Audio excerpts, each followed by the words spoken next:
Hello, Dan Joss. How are you today? I'm doing well. How are you? I'm well, thank you. Good. So, a lot of people say if you do something you love, it'll never be a job. That's right. Well, I don't know if that's right, but I agree with it. Yeah, but what if you want to do something you love and maybe make a little money at it? You know, like make some money at your little side gig. Yeah, you could do that. And if you're successful at it, you may have a business, although you may not want a business.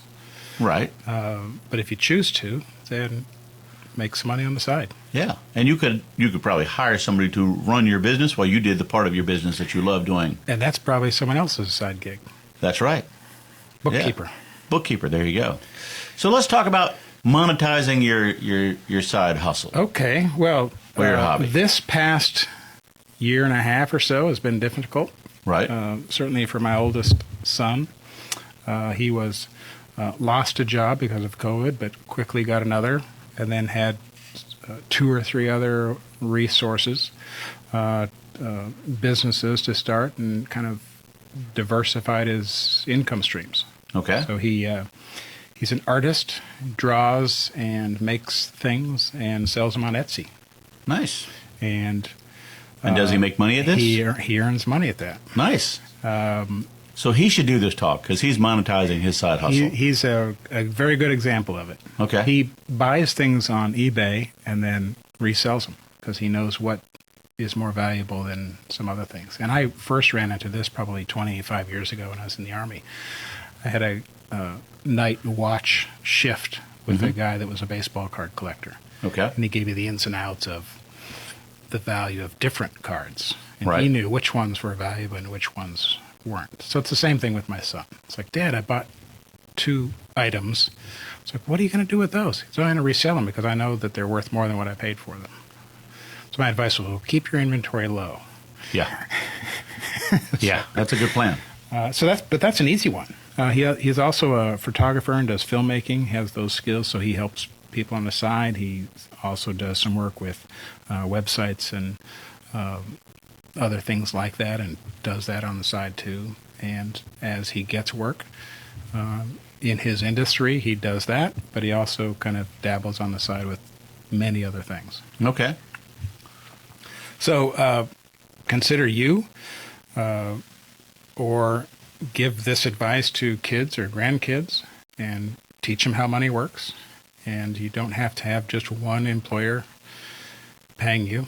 No, Can that's true. If that's 40 or 50 hours, and some it's 80 hours, there's still time. Right. I mean, we can all be industrious. Yes. Another story. I met a shoe shine man in a bank lobby in Lynchburg. Okay.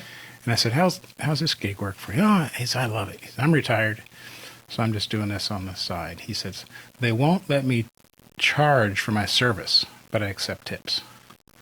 And he ended up having a pretty fun time. Meets new people. He became the talk of that part of the town. Everyone Right. knew where he was, and it was a small luxury to have your shoes shined. And he had the free time to do it, and he was having a great time. Nice. So there's all kinds of ways we can use our spare time to help others. Yep. Like we kind of referred to, if you're a bookkeeper and you can help somebody that needs help, or teach people on the side, or help people in whatever they're trying to do, or earn a little money off of your hobbies. Yeah. I know a guy who is a Yale graduate with a grad school degree, and he works full-time in a traditional business, but even in the weekends, you can find him down in Colonial Williamsburg playing a saxophone. Oh, nice. And he loves playing music. He's passionate about it. And, Yeah, busking. And people just, That's the classic bring entertainment to others and hone your craft. Yep. Because the more you practice, the better you get. And the more you practice in front of people, the better you get. Okay. It kind of raises our skills to another level. Right.